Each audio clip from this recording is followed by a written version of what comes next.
Hello दोस्तों, आप सभी को फुल फोकस एजुकेशन चैनल में स्वागत है। देखिए तो आज मैं इस वीडियो में पारा मेडिकल के 20 क्वेश्चन कराने जा रहे हैं दोस्तों, साइंस का।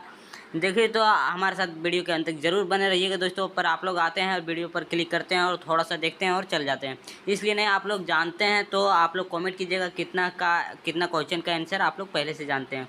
तो हमारे साथ बने रहिए वीडियो के अंत तक दोस्तों। सबसे पहला क्वेश्चन क्या कह रहा है, सो देखिए तो विद्युत फ्यूज विद्युत धारा के किस सिद्धांत पर कार्य करता है।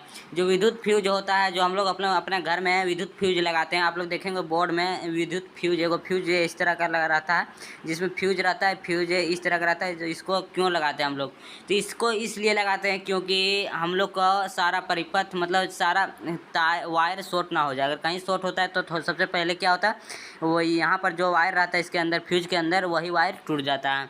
तो ये यहाँ पर क्वेश्चन में क्या कह रहा है दोस्तों, तो ये क्वेश्चन क्या है, विद्युत फ्यूज विद्युत धारा के किस सिद्धांत पर कार्य करता है, तो उसमें सिद्धांत पर कार्य करता है।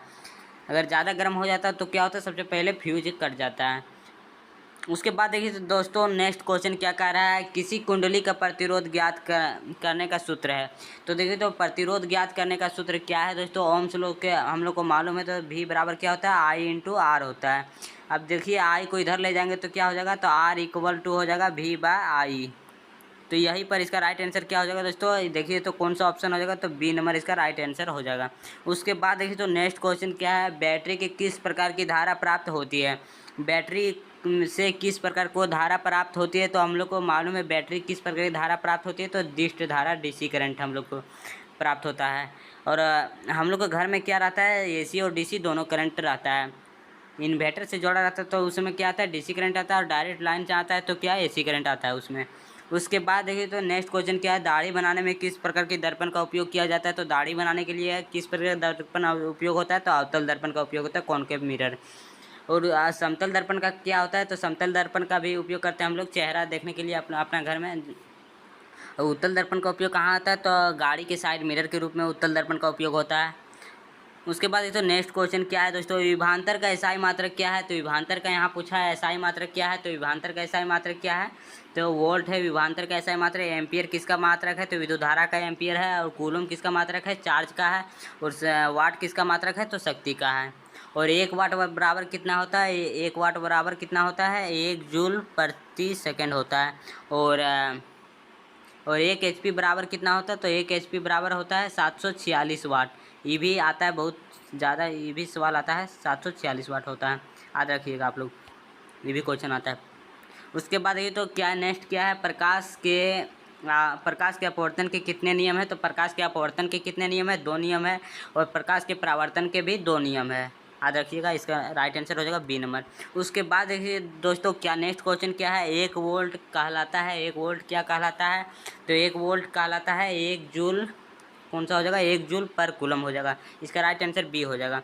उसके बाद देखिए दोस्तों नेक्स्ट क्वेश्चन क्या है, श्वसन किस प्रकार की रासायनिक अभिक्रिया है। तो श्वसन किस प्रकार की रासायनिक अभिक्रिया है, तो देखिए तो सबसे पहले हम लोग समझते हैं श्वसन। देखिए तो हम लोग जो भोजन खाते हैं, भोजन में क्या रहता है, कार्बोहाइड्रेट रहता है। कार्बोहाइड्रेट से हम लोग को ग्लूकोज प्राप्त होता है, और ग्लूकोज से हम लोग को फिर CO2 गैस निकलता है, और H2O और ऊर्जा हम लोग को प्राप्त होता है दोस्तों। C6H12O6 उसका समीकरण बना लेते हैं हम लोग सबसे पहले। उसके बाद फिर होता है H2O निकलता है, और प्लस ऊर्जा। तो देखिए तो यहाँ इसको संतुलन कर लीजिएगा। उसके देखिए तो हम लोग को क्या है, उससे ऊर्जा प्राप्त होता है। तो यहाँ पर क्या हो रहा है, ऊर्जा प्राप्त हो रहा है, तो कैसा हो जाएगा, उष्मा क्षेपी हो जाएगा। अगर ऊर्जा का अवशोषण होता है तो क्या होता है, उष्मा शेषी अभिक्रिया होता है। उसके बाद देखिए तो नेक्स्ट क्वेश्चन क्या है, कौन विद्युत का सर्वोत्तम सुचालक है। तो सर्वोत्तम सुचालक किसमें सबसे ज़्यादा सुचालक है, तो कौन सा विद्युत सबसे ज़्यादा सुचालक है, तो ये जी मतलब चांदी में सबसे ज़्यादा करंट पास होता है। उसके बाद क्या हो जाएगा, कॉपर हो जाएगा। उसके बाद हो जाएगा एल्युमिनियम। उसके बाद हो जाएगा लोहा। उसके बाद देखिए नेक्स्ट क्वेश्चन क्या है दोस्तों, आवर्त सारणी के उद्ग्रह स्तंभ को कहा जाता है। तो उद्ग्रह स्तंभ को क्या कहते हैं, वर्ग कहते हैं। और आवर्त सारणी के क्षैतिज को क्या कहते हैं, आवर्त कहते हैं हम लोग। तो इसका राइट आंसर ये हो जाएगा। और आप लोग को मालूम होगा कि आवर्त सारणी में कितना तत्व का खोज हो चुका है, अभी 118 तत्व का खोज हो चुका है आधुनिक आवर्त सारणी में। और फिर एक और रहता है, वर्ग कितना होता है, तो 18 होता है। वर्ग की संख्या कितना होता है, 18 होता है। और आवर्त की संख्या कितना होता है, 7 होता है, ये भी याद रखिएगा। उसके बाद देखिए तो निम्नलिखित में से कौन उपधातु है, तो उपधातु इनमें से कौन सा है, तो उपधातु यहाँ पर कौन सा हो जाएगा, FeCuNiSb, कौन सा एंटीमनी हो जाएगा, इसका उपधातु है। यहाँ पर उपधातु क्या है, एंटीमनी, बाकी सब क्या है, धातु है। तो इसका राइट आंसर हो जाएगा डी नंबर हो जाएगा। उसके बाद क्या है, पीतल है। पीतल क्या है, धातु, अधातु, मिश्र धातु, उपधातु। तो पीतल हम लोग को मालूम है दोस्तों, पीतल किस तांबा और जस्ता को मिलाते हैं तो पीतल बनता है। तांबा का कितना प्रतिशत रहता है, 75% तांबा रहता है और जस्ता 25% रहता है, तो अब बनता क्या है, पीतल। तो इसका राइट आंसर हो जाएगा सी नंबर हो जाएगा, मिश्र धातु है पीतल। उसके बाद देखिए तो नेक्स्ट क्वेश्चन क्या है, अम्लीय विलयन का पीएच मान होता है। अम्लीय विलयन का पीएच मान मालूम है हम लोग को, 7 से यदि कम रहता है तो क्या रहता है, अम्लीय रहता है, और 7 से अधिक रहता है तो क्षारीय होता है। तो इसका राइट आंसर हो जाएगा बी नंबर।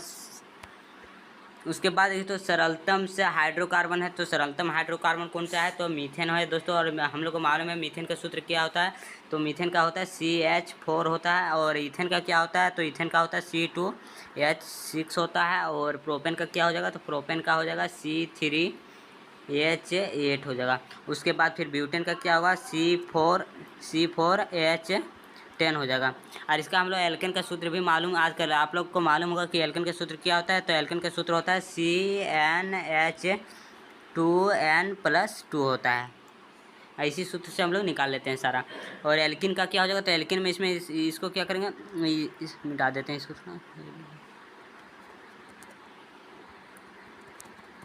एल्किन का सूत्र क्या हो जाएगा, एल्किन के सूत्र में यहाँ पर सिर्फ 2n होता है, क्या होता है, 2n होता है। और एल्काइन में क्या हो जाएगा, यहाँ पर माइनस लग जाएगा तो एल्काइन का सूत्र बन जाएगा, उसी से निकाल लेंगे। आप लोग एक कमेंट कीजिएगा दोस्तों, क्या ब्यूटाइन का क्या होगा, सो आप लोग कमेंट कीजिएगा। उसके बाद ये तो नेक्स्ट क्या है दोस्तों, कुटपाद किस में पाया जाता है, कुटपाद किस में पाया जाता है, पेरमेसियम में, उगलिन में, अमीबा में, इनमें से कोई नहीं। तो हम लोग को मालूम है दोस्तों कुटपाद किस में पाया जाता है, तो अमीबा में पाया जाता है। उसके बाद देखिए नेक्स्ट क्वेश्चन क्या है, पुष्पीय पौधा में लैंगिक जनन होता है, किसमें, पुष्पीय पौधा में लैंगिक जनन होता है, पत्ती में होता है, फूलों में होता है, तना में होता है, इनमें से कोई नहीं। तो हम लोग को मालूम है तो किस में होता है, फूल में होता है, फूल में ही पाया जाता है दोस्तों। पुंकेसर भी होता है, वर्तिका होता है और सब होता है। उसके बाद जैसे नेक्स्ट क्वेश्चन क्या है, निम्न में से कौन उत्सर्जी अंग है, तो उत्सर्जी अंग कौन सा है, विरकक है, अग्नाशय है, आँख है, इनमें से कोई नहीं है। तो उत्सर्जी अंग कौन सा है, विरकक हो जाएगा इसका राइट आंसर। उसके बाद तो नेक्स्ट क्वेश्चन क्या है, शुक्राणु बनता है, शुक्राणु कहाँ बनता है, विरसन में, मूत्राशय में, गर्भाशय में, अंडाशय में। तो शुक्राणु कहाँ बनता है, विरसन में बनता है शुक्राणु। उसके बाद नेक्स्ट क्वेश्चन क्या है दोस्तों, निम्न में से कौन प्राकृतिक संसाधन नहीं है, तो प्राकृतिक संसाधन कौन नहीं है, प्राकृतिक संसाधन इनमें से कौन सा नहीं है, जीवधारी इनमें से नहीं है। सब बाकी सारा चीज़ हम लोग को प्रकृति से मिला है, इसलिए प्राकृतिक संसाधन, जीवधारी प्राकृतिक संसाधन नहीं है। उसके बाद देखिए नेक्स्ट क्वेश्चन क्या है दोस्तों, लास्ट क्वेश्चन, इंसुलिन की कमी से होता है, इंसुलिन की कमी से कौन सा रोग होता है, तो मधुमेह रोग होता है। और घेंगा रोग किसकी कमी से होता है, आयोडीन की कमी से घेंगा रोग होता है दोस्तों। और बौनापन किसकी कमी से होता है, तो आप लोग कमेंट कीजिएगा। थैंक यू दोस्तों, इस वीडियो में इतने रहेगा दोस्तों, 20 क्वेश्चन दोस्तों, 16 अक्टूबर का इंतजार है हम लोग के पास। थैंक यू दोस्तों।